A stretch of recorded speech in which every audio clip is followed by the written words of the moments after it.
Por estar acá acompañándonos.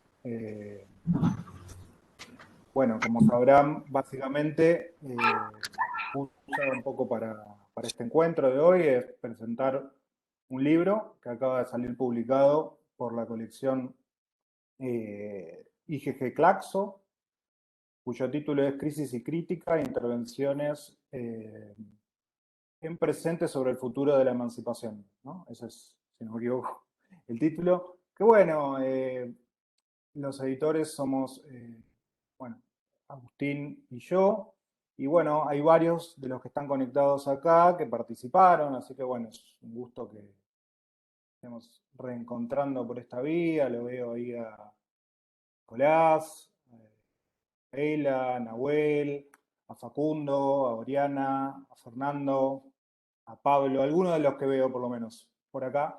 Y bueno, para un poco para charlar de este libro, del que tal vez podemos decir con Agustín ahora una o dos palabras, nos acompañan nada más ni nada menos que Eduardo Gruner, Mariana Gainza y Martín Unzué, ¿no? Eh, Así que bueno, es realmente un gusto para nosotros poder estar compartiendo, eh, bueno, la presentación de este libro con ustedes. Les agradecemos mucho a todos y a todas por estar aquí.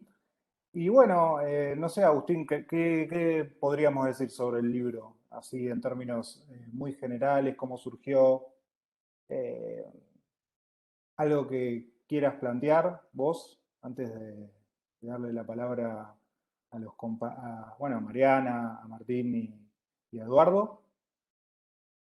En principio, agradecerles a todos y a todas por estar con nosotros hoy en esta presentación y bueno, podemos darle la palabra a, a las compañeras, así ya por ahí para el final podemos decir algo sobre el libro. Sí, yo simplemente lo que diría así como una postilla, como algo un poco muy general, tal vez para introducir a aquellos o aquellas que no estén tan familiarizados o familiarizadas con lo que fue este proyecto. Bueno, surgió un poco a partir de un seminario de posgrado que habíamos dado con Agustín hace unos años, cuando los seminarios y las cuestiones así académicas tenían otra impronta que involucraban el cuerpo a cuerpo. Bueno, le habíamos dado en Puan y bueno, con varios de los asistentes de ese seminario, después hicimos unas jornadas en el Germani y un poco a partir de esos dos acontecimientos, surgió la idea de hacer este libro, que bueno, por fortuna para nosotros encontró acogida en la colección de, bueno, del instituto, del instituto con Claxo. Así que bueno, estamos muy contentos con un poco cómo quedó el trabajo. El trabajo cuenta con un prólogo, un prefacio en realidad de Gisela, a quien veo que está conectada acá también. Tiene una entrevista extensa que yo le había hecho hace unos años a Robin Selicates. Y bueno, contribuciones de distintos compañeras y compañeros que la mayoría están acá conectados, así que realmente nos alegramos mucho nuevamente, ¿no? De estar haciendo esta presentación y estar acompañados por ustedes. Así que bueno, nada, yo sin más preámbulos les daría así la palabra en primera instancia, no sé, Martín, si tenés ganas de empezar, si te parece. Este, y bueno, luego vamos viendo cómo se va armando la conversación, si les parece. Es una pena que, bueno, Eduardo no esté pudiendo activar la cámara, sería lindo verlo, pero bueno, son estos inconvenientes que tiene esta vida distanciada, ¿no? A la que ya estamos demasiado acostumbrados tal vez. Así que bueno, yo por mi parte haría un punto acá y si te parece, Martín. Bueno, gracias Santiago. Eh, Buenas tardes. En primer lugar, bueno, quiero felicitar a Agustín y a Santiago por la aparición del libro y al resto de las y los autores que veo que varios están acá.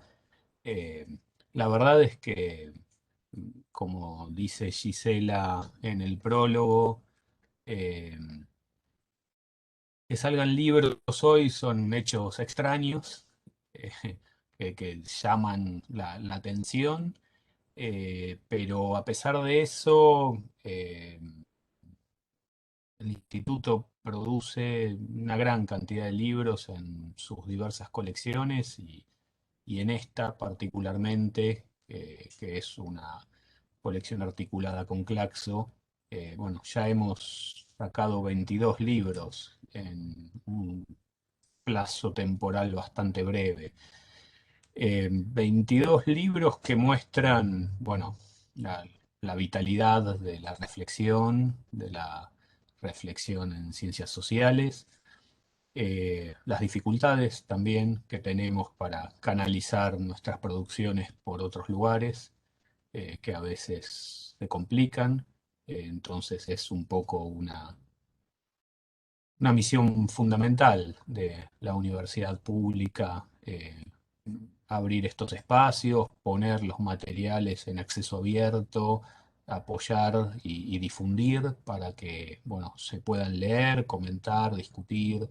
eh, Así que desde ese primer punto de vista, bueno, nuevamente felicitaciones a todas y a todos y es una alegría que podamos presentar un nuevo libro de la colección.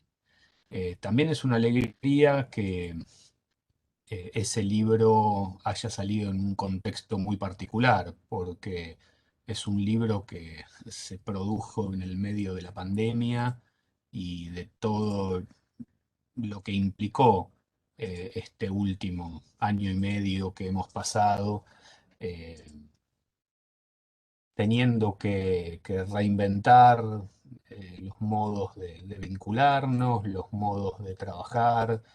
eh, Eso también fue un desafío y ahí hay que agradecer la paciencia y los esfuerzos eh, de autores, compiladores, del comité editorial de la colección, que trabaja mucho y muy fuertemente por apoyar todas las propuestas que se acercan, de la gente del instituto que acompaña todo este proceso, y que, bueno, le ponen mucho esfuerzo para que se materialicen. Todo eso en el medio de la pandemia fue más complejo, y requirió inventiva y compromiso. Finalmente, bueno, creo que para las ciencias sociales la publicación de libros es fundamental y como señalan tanto Agustín como Santiago, hay una mm, generación compartida en los autores de este libro, una generación joven que está consolidándose en su carrera, y que a pesar de eso, a pesar de ser una generación que ingresó a la academia ya con la consolidación del modelo neoliberal de reproducción de la vida académica, es una generación que apuesta y escribe libros articulados, colectivos, como este que estamos viendo, eh, que no opta solo por la producción de papers en revistas académicas internacionales con referato, y en lo posible con un solo autor. Entonces eso también es prometedor, desafiante, una apuesta a valorar, y creo que es parte de lo que hay que señalar y de lo que tenemos que enorgullecernos en alguna medida, que nuestra producción intelectual no es una producción que esté completamente domesticada por las pautas del productivismo académico.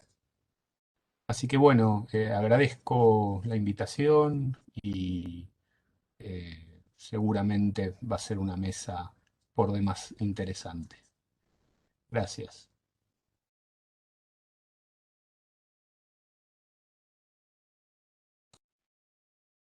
Bueno, muchísimas gracias Martín por tus palabras. Y bueno, también agradecerte, digamos, en términos un poco más generales, puesto que sos el director del instituto. Y bueno, estamos muy agradecidos como decía, con el instituto. Bueno, por llevar adelante una colección como esta, ¿no? En la que una propuesta justamente como la que hicimos encontró acogida. Así que bueno, nada, si les parece podemos continuar. ¿Te parece de seguir vos, Mariano? ¿Es algo que quieran que hagamos otra cosa? Bueno, adelante entonces. Muy bien. Bueno, muchas gracias. Hola a todas, todos y todes. Muy lindo ver a tantos amigos acá. Gracias a Agustín y Santiago por la invitación.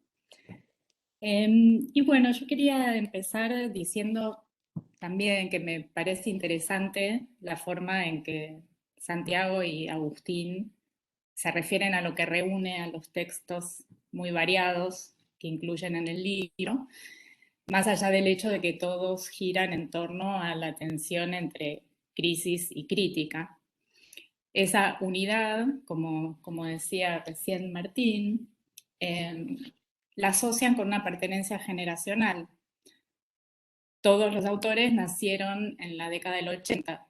Entonces, Agustín y Santiago hablan de esa pertenencia como coincidente con una sensación de desacomodo, porque vivieron y crecieron entre la revuelta del 2001 y los años kirchneristas, pero sin ser protagonistas, dicen ellos, ni de una situación ni de la otra.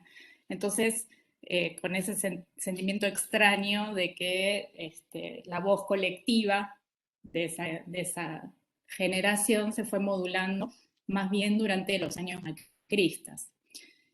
De manera que si leemos las 3 primeras palabras de la introducción, vivimos la crisis, dándole entidad a esa primera persona del plural que ellos enfatizan, somos llevados a repetirlas como pregunta desde nuestra propia perspectiva, cómo vivimos nosotros la crisis.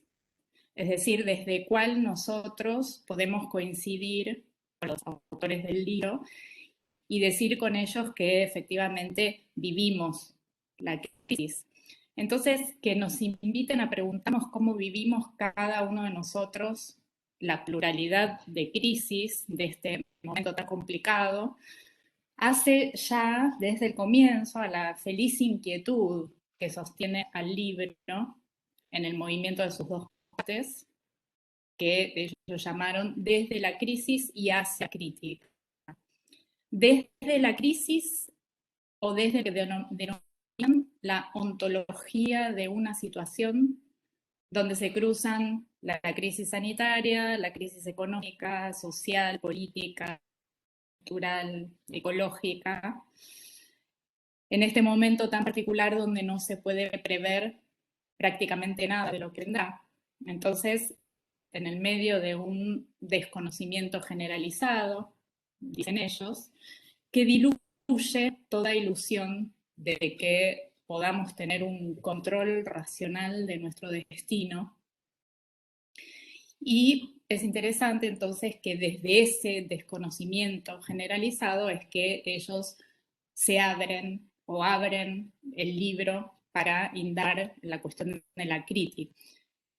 El libro entonces plantea la necesidad de profundizar el intercambio entre distintas constelaciones materialistas de críticas sociales y luchas emancipadoras. Y es un libro que busca y que encuentra sus interlocutores. La teoría crítica solo existe en cuanto se apoya en la vivencia que los agentes sociales tienen de las crisis que padecen.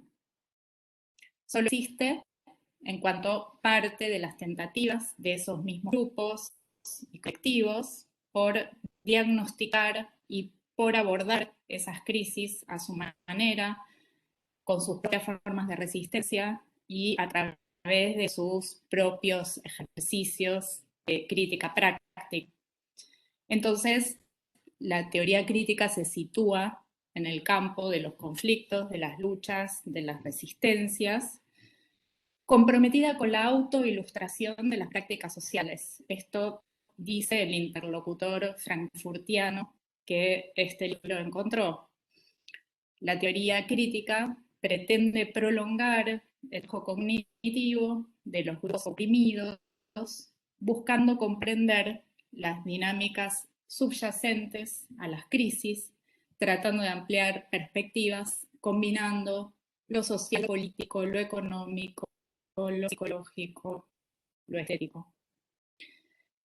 El conjunto de los participantes del libro, según creo, suscribiría entonces a esta idea de lo que es la teoría crítica, pero además en sus respectivas presentaciones desarrollan sus propios ejercicios de definición de lo que sería la crítica. Así que lo que voy a hacer es muy rápidamente hilar o hacer un collage con algunas de esas ideas sobre la crítica, sin orden y sin remisión a los nombres de los autores, a modo de evocación de lo que pueden encontrar en la compilación, como exploración de lo crítico, de lo que se rompe, de lo que se rehace históricamente cada vez y en esta oportunidad en particular. La crítica, entonces, es producir un desfasaje activo respecto a un presente que se cierra sobre sí mismo. La crítica señala lo intolerable. Es no acostumbrarse al sufrimiento, no acostumbrarse a la desigualdad, a la miseria, a la violencia.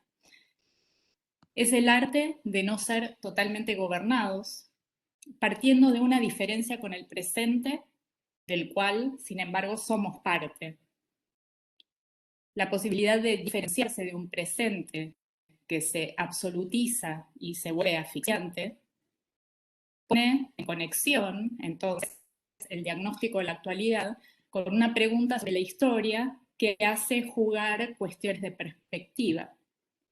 Desde diferentes pasados se modulan distintos presentes, de tal manera que la atención a determinadas experiencias históricas en vez de a otras permite agujerear este presente, que es el que proyecta hacia atrás la serie causal que lo instituye, que lo clausura, para así abrir otros horizontes que parecerían bloqueados. La crítica trabaja con una potencia de imaginar liberada de sus ataduras cotidianas, pone en juego la posibilidad de desmontar las continuidades rutinarias y producir nuevos montajes a partir de lo que se percibe como secretamente afín en cosas que aparecen como separadas. Es una sensibilidad para captar las imágenes que conmocionan, que son imágenes provistas o por documentos históricos, por el arte, por la experiencia cotidiana. Captar en esas imágenes conmocionantes las huellas de los tiempos que esas imágenes rozan, pero también la de otros tiempos suplementarios, heterogéneos, anacrónicos. La crítica es abrir porvenires, tratando de ser un poco menos y un poco más de lo que fuimos hasta este momento, tomando apoyo en las tradiciones populares, en la historia, en la experiencia, apostando a generar formas del lazo social más justas, más igualitarias y democráticas, más que apresurarse a anticipar futuros apocalípticos o redentores, una actitud crítica, también saber soportar el vacío existencial y fundar otra relación con el tiempo, en el espacio. La crítica es luchar para que la justicia social siga teniendo algún contenido urgente. Es desarmar las retóricas bélicas, que hay más y semejanza a las guerras contra los enemigos internos, contra las poblaciones. Afirmaron, por ejemplo, que se iniciaba la guerra contra un virus, proyectando falsos escenarios de combate, para no quedar desarmados ante los verdaderos enfrentamientos. La crítica, entonces, debe saber distinguir entre las distintas violencias que se producen a diario en el contexto de la producción social neoliberal. La crítica es respeto por una singularidad que subleva, es el rechazo de lo que hay de normalizador en el psicoanálisis y es el llamado a tomar al pie de la letra a Freud cuando habla del impulso o el anhelo de libertad. Es percibir que en los padecimientos psíquicos hay algo que protesta contra una opresión y es transformar al análisis en una práctica capaz de aliarse con ese impulso de liberación o con el síntoma. La crítica es entonces una lectura de los síntomas sociales y es una disposición compartida con algunas prácticas estéticas a explorar los elementos oníricos en el momento del despertar. Es comprender que la salud mental adquiere una centralidad estratégica en la situación actual y es explorar los caminos de una politización de los malestares sociales que sea emancipadora. Es buscar intercambios y confluencias transversales entre trabajadores e investigadores, entre movimientos sociales, organizaciones políticas, activismos institucionales, para elaborar modos conjuntos de lidiar con los padecimientos psicosociales que resistan a la presión de los tratamientos individualizadores, culpabilizantes o violentos de conflictos. Es asumir cabalmente que la subjetividad es un campo de batalla y que al lado del sujeto se abre un abismo, un precipicio, una carencia, una abertura. Y allí, en esa grieta, entonces, es donde se disputan también los sentidos de la crisis. Hay una violencia que la crítica asume cuando prosigue por otros medios a través de esos gestos que suelen denominarse intervenciones, las líneas que señalan las posibilidades y las imposibilidades de la reflexión pública. Abrir todas las interlocuciones que sea necesario sostener y cerrar las que no tienen ni producen sentido y solo colaboran con el griterío ambiente. Pero lo mismo vale para el propio pensamiento en su interioridad autorreflexiva. El gesto de interrupción de la autorreferencialidad solipsista que la racionalidad moderna proyecta sobre la tarea intelectual sigue siendo un gesto actual. Es ese pensamiento que se toma a sí mismo por objeto y queda atrapado y abarcado en la fórmula yo estoy pensando lo que yo pienso que pienso, carga consigo el riesgo de creer que el único sujeto pensable es el que se piensa a sí mismo y cuyos predicados son los pensamientos. Parece que hicimos un giro filosófico, pero vivimos en territorios liberales. Una variedad de dilemas clásicos que se dirimen entre la filosofía y las distintas perspectivas que suenan como componentes sustantivos de la crítica contemporánea. La separación del sujeto y el objeto, de la interioridad y la exterioridad de la naturaleza y la cultura, sigue vigente en las formas de objetividad y las formas de subjetividad que son funcionales al despliegue de la reificación de nuestros modos de vida tecnológicamente mediados. Y sigue vigente en las distinciones que se retoman en diferentes contextos entre críticas exteriores y críticas internas, críticas trascendentes, críticas inmanentes, etc. La forma clásica básica de entender la crítica como pregunta por las garantías de la objetividad del conocimiento, junto con la pregunta por la legitimidad de la autoridad que juzga, permanece vigente en la vertiente jurídica que conecta sujeto con cierto modo de comprender la verdad y la política. Las pretensiones universales de esos discursos normativos son a su vez cuestionados desde la pregunta por lo singular y lo contingente que escapa a lo que se presenta como necesario y obligatorio. La crítica práctica asume así la forma de una posible transgresión o de un derecho de resistencia, en la medida que las búsquedas de una vida digna se firman más allá de las restricciones de un orden de razones objetivadas.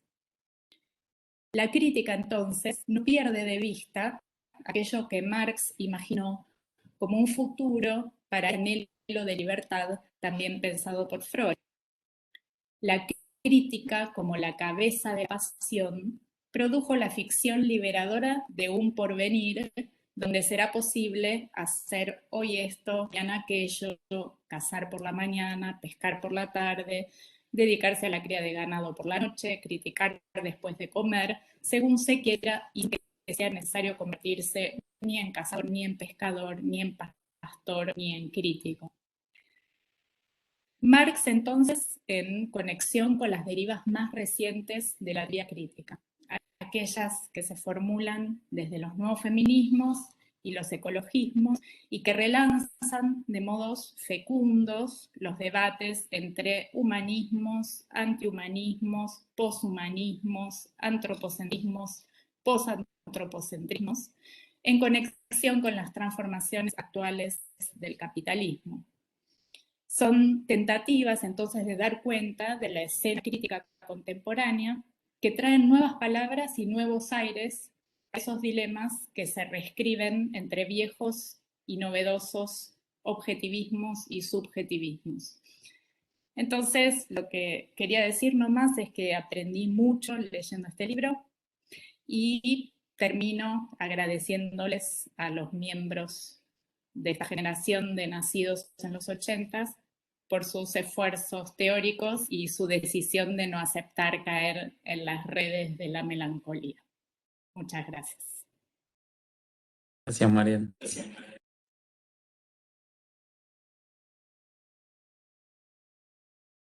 Bueno, muchísimas gracias, Mariana. Bueno, y si les parece, entonces, Eduardo, tendrías ahora la palabra.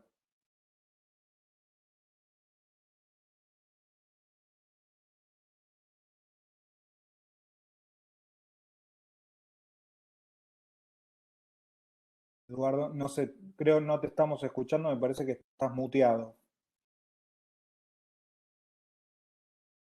Ahora, Sí,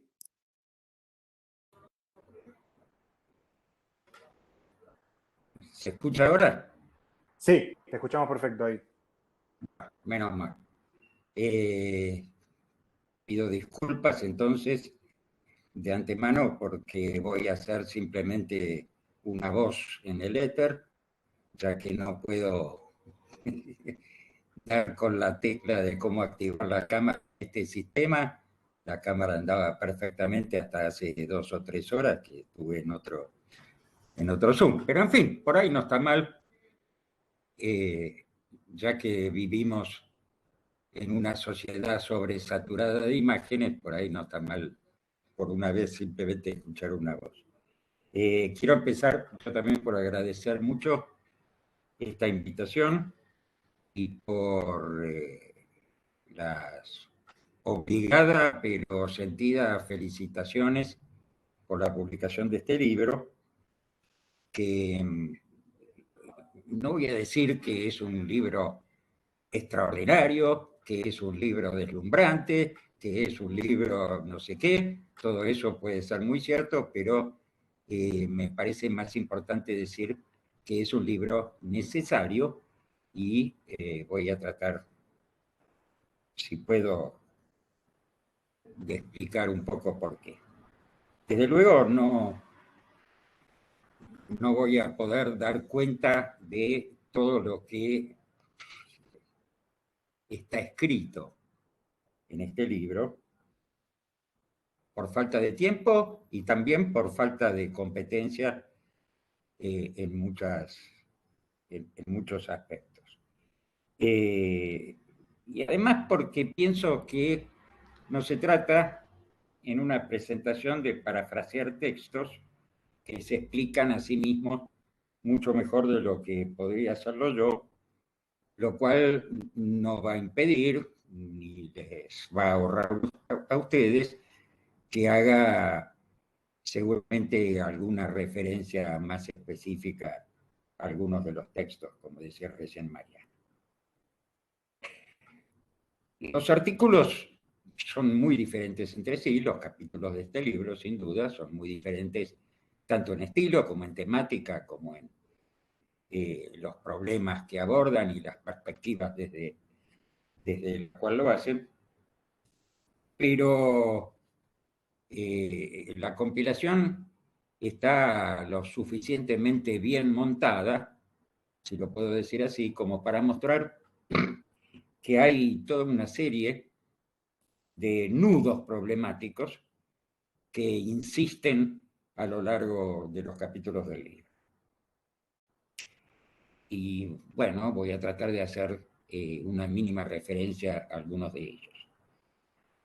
El primero es bien obvio, y tal como se señala tanto en el prefacio como en la introducción del libro, aparece ya en el título mismo.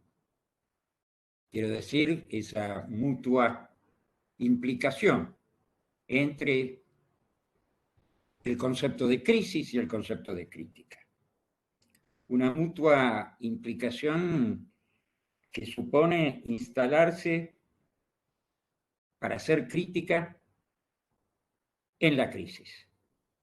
Instalarse en la perspectiva radical de la catástrofe que es hoy nuestro mundo de vida.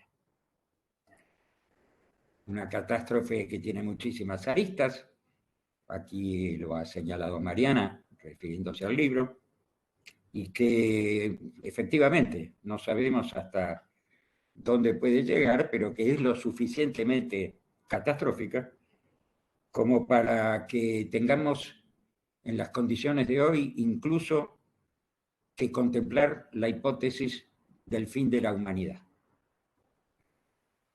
Insisto en la radicalidad de esta implicación de la crisis de la crítica con la crisis, porque saben ustedes que con la trivialización de la cultura que ha cambiado en los últimos tiempos, hoy en día pareciera que cualquiera de la noche a la mañana se improvisa en crítico, publicando un artículo en algún periódico progresista para hablar mal de Macri en 30 líneas, digamos, ¿no? Y cree que con eso ya se anotó de por vida en la escuela de Frankfurt o algo por el estilo. Cuando me parece que la noción que acá se quiere explorar de la crítica es algo considerablemente más hondo. La crítica no es simplemente señalar que el mundo está mal, que el mundo es feo. Oscar Mazota solía decir que el que piensa que el mundo está mal hecho, piensa demasiado poco del mundo y demasiado bien de sí mismo, porque cree que es el único que se dio cuenta. No, como acá también se dijo, son millones y millones de personas en el mundo que ya se han dado cuenta de lo mal que está. Entonces no se trata simplemente de hacer ese señalamiento, de hacer esa descripción, sino de ir mucho más allá en una práctica material permanente que se hunde en las raíces más profundas de eso que está mal y que adopta esa perspectiva de la crisis, incluso con lo que ella implica del miedo, del terror que a millones de personas les produce esa crisis. En el prefacio de Gisela Catanzaro aparece o comparece una palabra que a mí me gusta mucho, que es la palabra espanto. Es una palabra muy borgiana. Todos, indefectiblemente, hemos citado alguna vez la famosa línea de Borges, esa de que no los une el amor sino el espanto. Esta colección de ensayos en que consiste este libro tiene la ventaja de que los une tanto el amor como el espanto. Y eso se nota. La diferencia, por supuesto, es que el amor no necesariamente requiere crítica, más bien en general la rechaza. Mientras que el espanto demanda a gritos la crítica. Porque la crítica es una manera de organizar el espanto. Es una manera de evitar que ese espanto se precipite en pánico y en la consiguiente parálisis tanto del pensamiento como de la acción. Que se precipite en ese desarme de la lucidez crítica, incluso, que señala Santiago Agustín en la introducción del libro. Y respecto del espanto, como respecto de la crisis, se da la paradoja de que la crítica tiene, como si dijéramos, un componente mimético. Se coloca en la misma perspectiva del espanto para invertirla, para desarmarla, para desmontarla, entre otras armas, con eso que también en la introducción, si recuerdo bien, se señala como ironía trágica.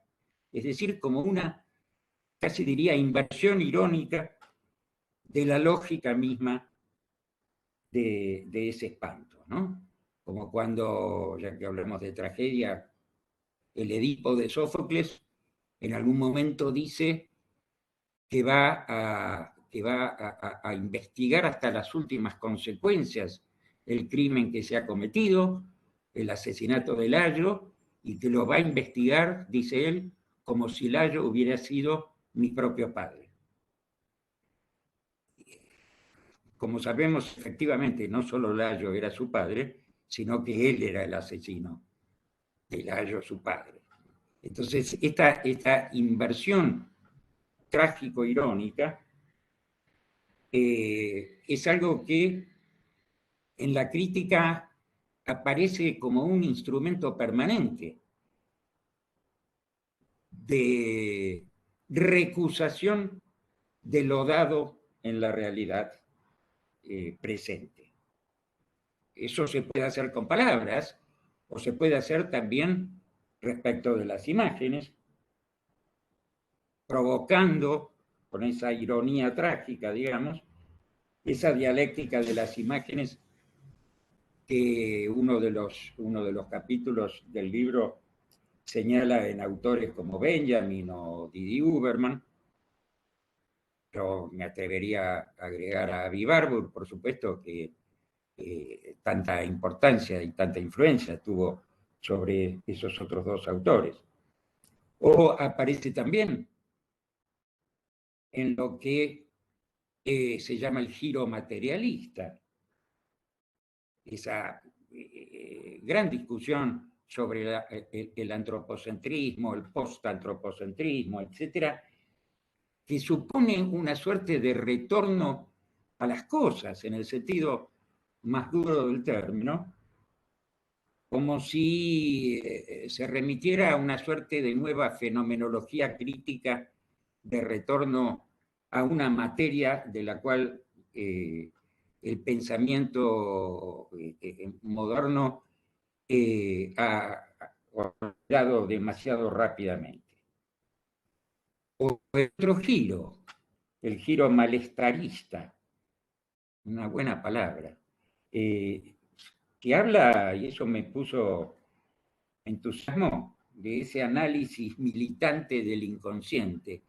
Me entusiasma, digo, porque a pesar de las bibliotecas enteras que se han escrito al respecto, yo pienso que todavía no está suficientemente explorado ese lugar del inconsciente en la política, o sobre la política, o bajo la política, hasta llegar a cosas como eso que Jameson llamaba el inconsciente político, ¿verdad? El inconsciente político, que no es otra cosa que la lucha de clases que está acechando siempre por debajo de la sociedad y la cultura. Pero un inconsciente político también que encierra tanto aleros como el tánatos, digamos, ¿no? Tanto el deseo de vida como el instinto de muerte, para volver a esos conceptos clásicos de Freud. Y de donde se sigue otra pregunta que se hace uno de los textos. Llamado a nuevas guerras, supone ese campo de batalla, para retomar la expresión de Mariana, un llamado a qué nuevas guerras, a qué nuevas guerras donde se presentarían, esto es una distinción importante que el libro recuerda, nuevas formas de diferenciación entre el hostis y el inimicus. Se habla en el libro, y me parece un bien interesante señalamiento, de que en medio de la pandemia nos confrontamos de pronto a algo inédito, que es en esa presunta guerra en la que se nos dice que estamos, la confrontación con un hostis invisible, por primera vez en la historia. Pero ese es solamente uno de los componentes de una guerra permanente, que libra el capital, hoy sabemos que contra toda la humanidad. Y en esta prosecución de la ironía trágica, para desmontar todos estos registros, está el papel fundamental, también señalado, de la negatividad. La negatividad es, desde que tenemos uso de razón, un instrumento central también del pensamiento crítico. Para no ir más lejos, la función que cumple en la primera escuela de Frankfurt, en un Adorno, en su lucha, en su combate y su debate radical contra el positivismo. A veces quizá no tomamos suficientemente en cuenta que también hay nuevas formas de positivismo, en el peor sentido del término, que nos rodean y que condicionan nuestro pensamiento. Lo digo porque en otro de los capítulos se alude a lo que la autora llama el romanticismo folclórico de ciertos antropólogos que están siempre en la búsqueda de esas identidades prístinas o nítidas, ¿no es cierto?, a las cuales retornar, o a las cuales rescatar, o a las cuales defender, incluso con la mejor de las intenciones, sin advertir que esas formas de corrección política, digamos así, muchas veces están permeadas de un positivismo que corre el riesgo de hacerles decir lo contrario de esas acciones. Ahí se alude, ¿sí?, a este romanticismo folclórico, y yo tengo que decir, porque es un debate que tengo con algunas de esas expresiones, que de nuevo lo que se presenta acá es una lucha interna. es ese campo de batalla que se traslada también al interior de lo que vulgarmente se llama la corrección política. Sin duda que muchos aspectos de esa corrección política no solo son pertinentes, sino absolutamente indispensables. Todos podemos hacer un largo listado de aquello de lo que hoy no podríamos prescindir como formas de corrección política. Pero hay excesos que nos ponen al borde de un riesgo muy grande. Personalmente yo me fastidio mucho, por ejemplo, con la expresión pueblos originarios. Porque ¿qué queremos decir con originarios? ¿Esos pueblos acaso están igual que en el origen? Por decir algo, ¿son hoy iguales al 11 de octubre de 1492? ¿No les ha pasado 530 años de explotación, de esclavitud, de genocidio, de marginación? Siendo que muchas de esas cosas llegan hasta el día de hoy. Entonces los remitimos de nuevo a su origen, los congelamos allí y borramos toda esa historia trágica. Son estas las formas de negatividad que se ponen en práctica en la crítica que se pretende radical, como es el caso de los textos que aparecen en este libro. Me gustaría, simplemente por gusto personal además, señalar tres que me interesan de forma particular. Y que son tres, paradójicamente, tres formas de defensa de ciertos conceptos, corrientes, nombres de la crítica, que en el contexto en que vivimos hoy parecen casi bestias negras de un pensamiento correcto. El primero es el nombre de Althusser. Es muy raro ver aparecer el nombre de Althusser dialogando, como puede aparecer en este libro si uno lo lee transversalmente, dialogando con la Escuela de Frankfurt o con Benjamin.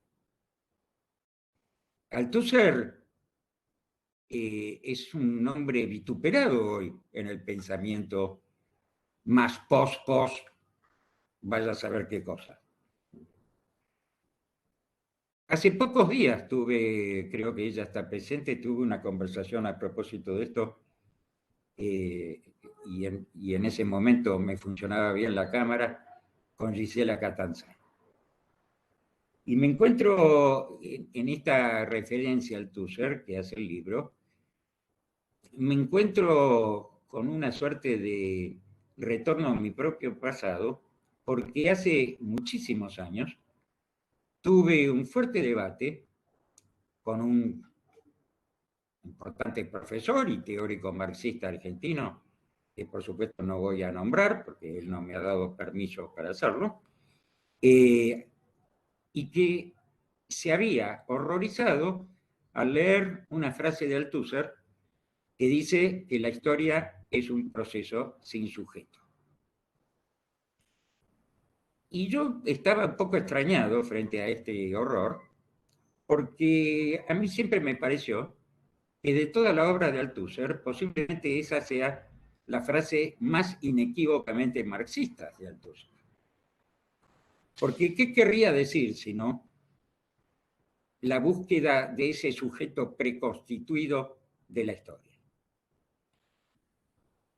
Cuando digo que es la más inequívocamente marxista, es porque la remito a una de las primeras frases del Manifiesto Comunista, famosísima, canónica, citada por todo el mundo, incluyendo mi interlocutor de entonces, que dice que la historia de la humanidad hasta el presente es la historia de la lucha de clases. Entonces uno pregunta, ¿cuál es el sujeto de esa frase? Incluso el sujeto gramatical de esa frase. Bueno, es la lucha de clases. Es ese sujeto impersonal que es un proceso y es una acción, si se quiere decir así. Y que es, como bien dice el artículo de este libro, es ese proceso, es esa acción el que le asigna su lugar y su identidad en construcción, vamos a decirlo así, de los sujetos. Es la lucha la que define sujetos y no es que hay sujetos previos que entran en lucha. Porque si no, no se entendería, porque incluso si queremos mantener la idea de ese sujeto preconstituido, ¿quién sería entonces el sujeto de la historia? Un marxista responderá al proletariado. Ah, bueno, si el proletariado es el sujeto de la historia, entonces no hay lucha de clases. Porque para que haya lucha de clases se necesitan por lo menos dos sujetos, ¿no es cierto? No puede ser un sujeto único.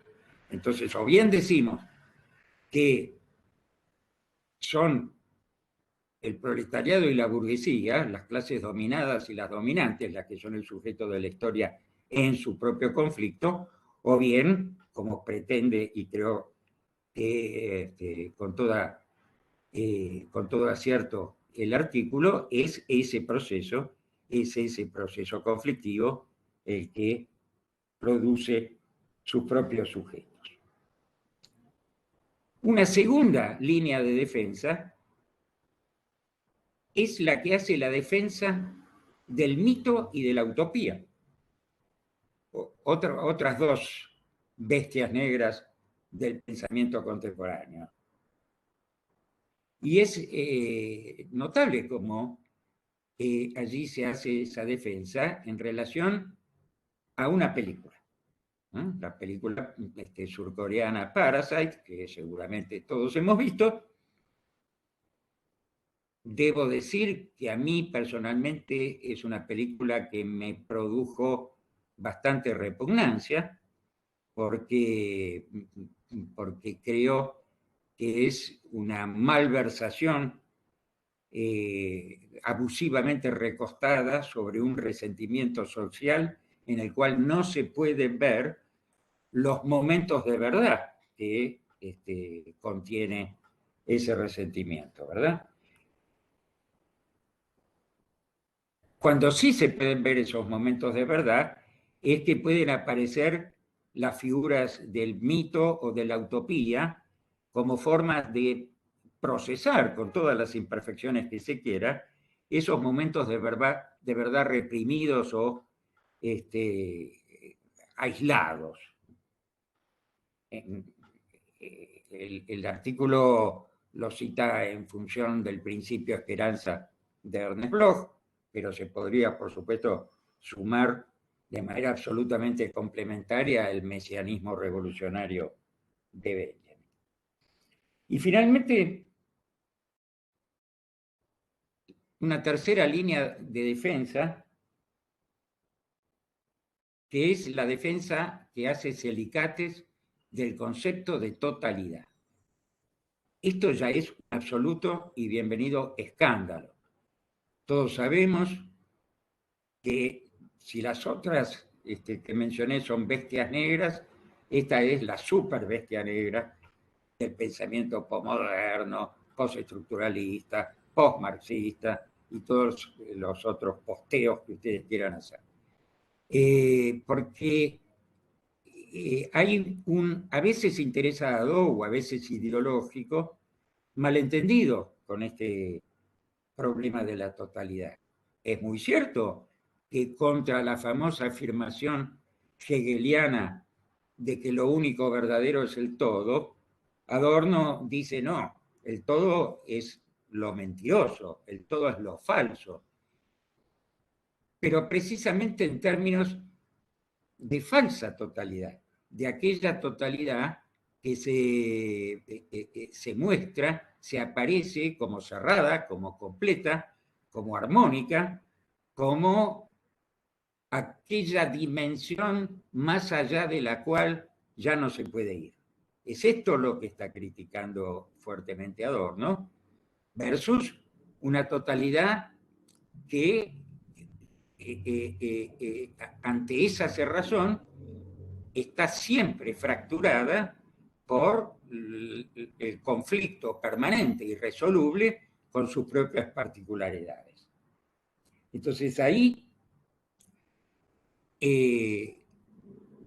la defensa que hace este artículo del concepto de totalidad me parece un hallazgo, y a partir de él se puede leer retroactivamente de nuevo varios de los artículos. Es un ejercicio de enorme interés para ver cómo están todos ellos atravesados por algo, de nuevo lo señala Gisela Catanzaro en su prefacio, por algo que es uno de los grandes, entre comillas, olvidos del pensamiento crítico de hoy en día, que es la crítica de la ideología.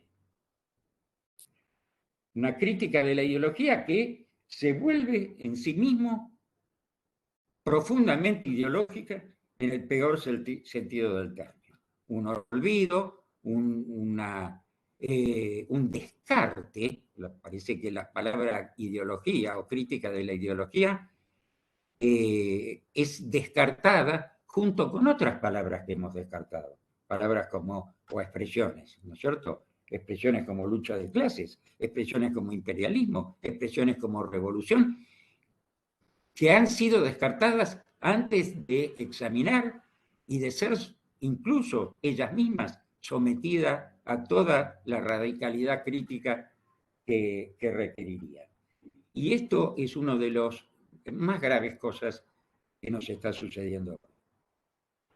Me gusta recordar, ya que Mariana citó a Freud, me gusta recordar una famosa admonición de Freud que dice: empezamos por ceder en las palabras y terminamos cediéndole todas las cosas al enemigo.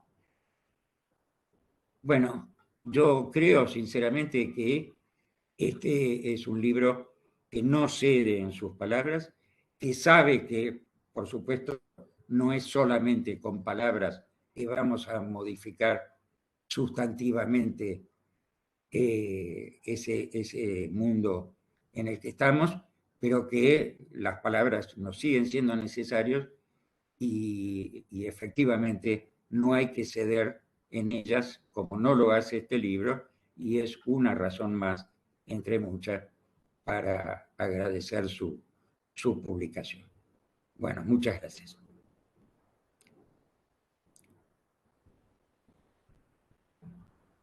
Bueno, muchísimas gracias, Eduardo. Bueno, yo simplemente, me gustaría darle la palabra a Agustín, simplemente quería agradecerles nuevamente a los tres. Yo creo que es un gesto siempre que hay que agradecer mucho, ¿no? El gesto de la lectura y sobre todo un trabajo como este, ¿no? Que tiene una impronta, creo que fue señalado, ¿no? Tiene una impronta que no deja de ser académica, porque, bueno, no vamos a desconocer que no sale en cualquier lado, sino que sale justamente en una publicación respaldada por el instituto y por Claxo, pero no obstante me parece que está esa vocación como que me parece que fue algo comentado, de algo que podríamos decir que es una suerte de resistencia a ciertas lógicas, ¿no? Entonces, bueno, yo sí quería agradecerles, reiterar eso, el gesto de la lectura y de los comentarios y de las palabras y bueno, de acompañarnos. Bueno, no sé, Agustín, ¿vos querés decir algo? Si no, tal vez podríamos como abrir algo de la discusión, de los comentarios que En haya, ¿no? principio, nada, ratificar el agradecimiento enorme a Eduardo, a Mariana y a Martín por haberse leído el libro, por haberlo presentado y por compartirnos sus lecturas que fueron muy sustanciosas y tampoco por eso me parecía que fuese muy oportuno para el momento ser demasiado explícitos con los textos que lo componen. Sí, en todo caso, por el momento hay una historia, una génesis de la publicación del libro que es para nosotros bastante importante y que tiene un poco que ver con lo que también tratábamos de reflejar, que es una manera de producir conocimiento, de construir conocimiento de manera colectiva, que es algo que Gisela en el prólogo remarca muy bien, y que tiene la particularidad, por lo pronto en esta intervención, de dar a un colectivo marcado por enormes diferencias y heterogeneidades, ¿no? Porque muchos de nosotros somos amigos, nos formamos con Esteban, con Gisela, con Mariana. No es casualidad muchas de las sorpresas que se encontraba Eduardo, gratas sorpresas en sus lecturas, tienen mucho que ver con la discusión teórica, conceptual y con todo el proceso de formación que hace muchos años que nos vienen acompañando cada uno de ustedes. Un poco el libro un poco refleja esa heterogeneidad, en parte porque bueno, nace de una discusión entre muchos de nosotros que, aun cuando generacionalmente podamos formar parte de un mismo colectivo, tenemos procedencias muy distintas, entre la filosofía y la sociología, entre ámbitos institucionales también muy heterogéneos, que incluyen a la Universidad de Buenos Aires, pero que la trascienden y la exceden.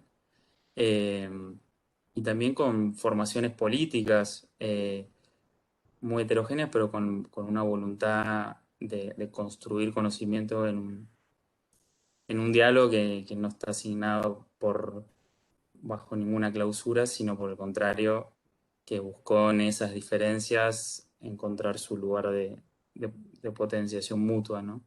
Y que hayamos tenido la posibilidad de poder encontrarnos física y presencialmente en esas jornadas que pudimos organizar generosamente con el instituto antes de que estalle todo, y con la posibilidad también de tener un ámbito de un seminario donde pudimos también hacer lecturas apegadas a los textos y no descuidar tampoco el momento de la interpretación. Bueno, todo eso nos parecía que podía también volcarse en una publicación, en un libro, y bueno, tratamos un poco de reflejarlo enfatizando e insistiéndole a Martín para que pudiésemos publicarlo este año, así que también estamos muy agradecidos por esa escucha y esa vocación de darle un cauce.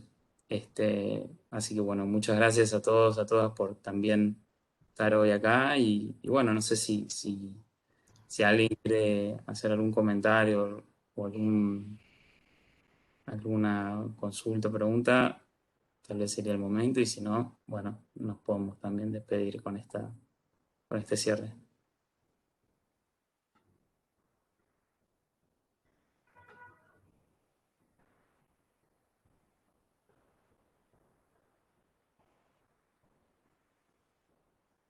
Bueno, parece que entonces, si les parece, podemos arrancar. No sé, Santiago, ¿querés decir algo?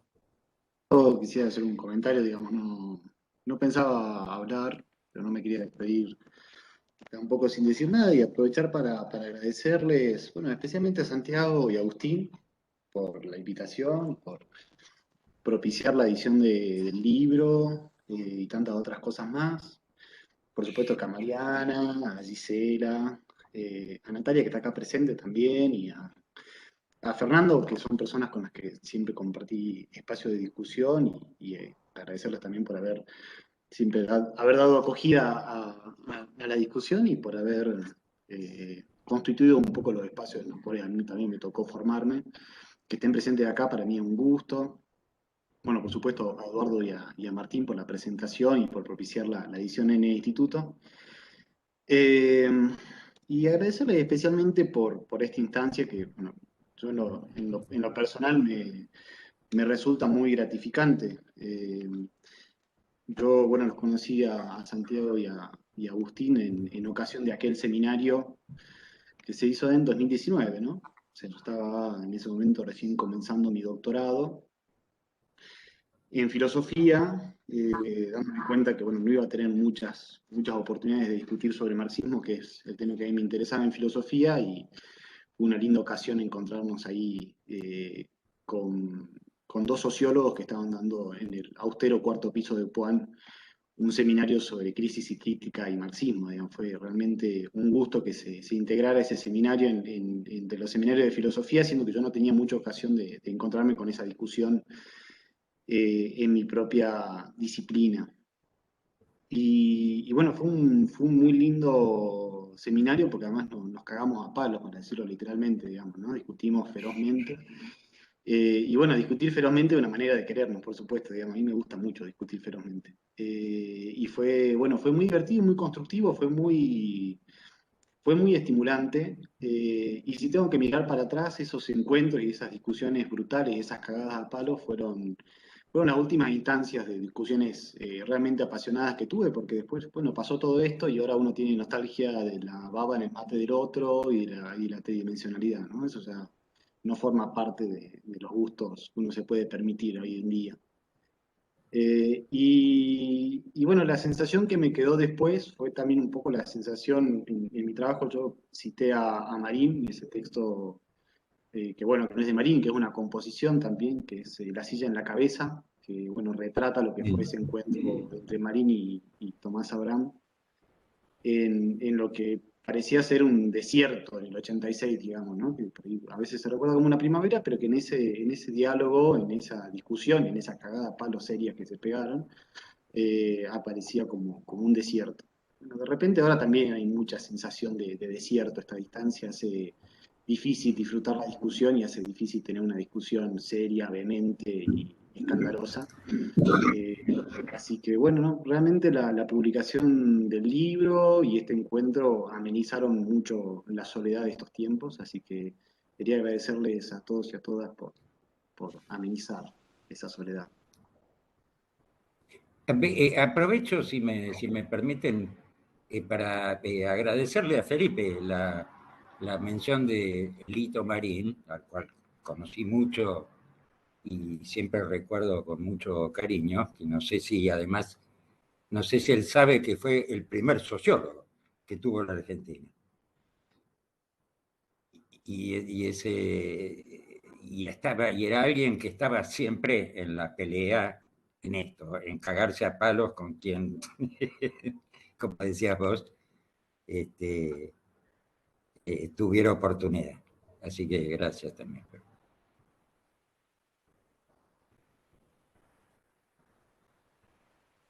Bueno, muchas gracias Felipe por tus palabras, por los comentarios. Nada, a mí me gustaría simplemente, obviamente si alguien quiere tomar la palabra, es el momento, es como una suerte de micrófono abierto este rato que nos queda, no sé, o podremos ponerle fin, como ustedes prefieran. Yo simplemente quería subrayar algo de algo que apareció y que tiene que ver algo con lo que decía anteriormente del agradecer el gesto de la lectura, de la cuestión de lo generacional, ¿no? Que obviamente es un problema, ¿no? Que es una generación, es algo de por sí problemático y en las ciencias sociales ha sido muy, ¿no?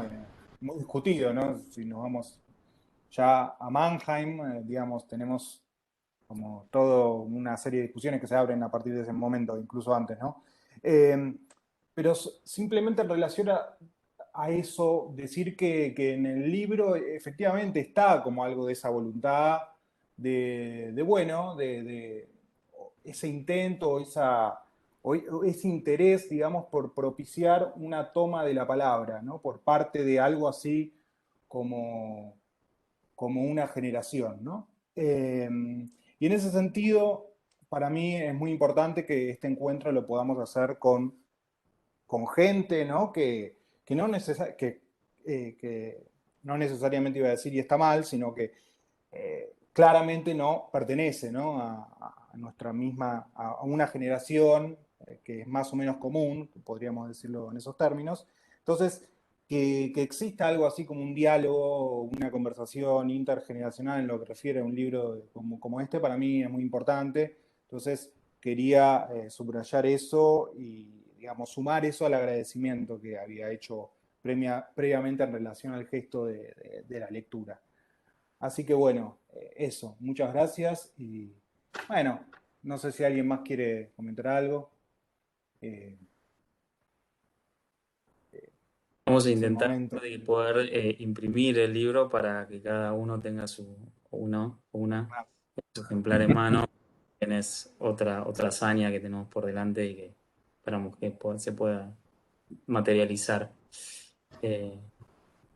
Así que bueno, muchas gracias a todos y a todas y bueno, buenas noches.